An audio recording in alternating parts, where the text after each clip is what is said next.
第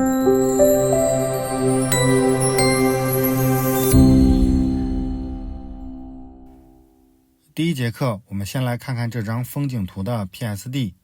前期准备分层文件是至关重要的，因为 AE 制作动画都需要分层文件才可以制作。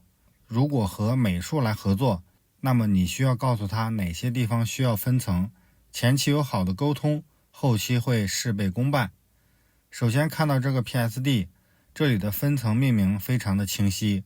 第一个是压的暗角图层，开关看一下画面四周的角是有明暗变化的。第二层是调色层，山体这里呢有点发绿，调色层可以把颜色拉到正常的范围。第三层是太阳的光线，第四层是洒在地上的高光，后面就是前景的草，中景的房子，还有背景的山。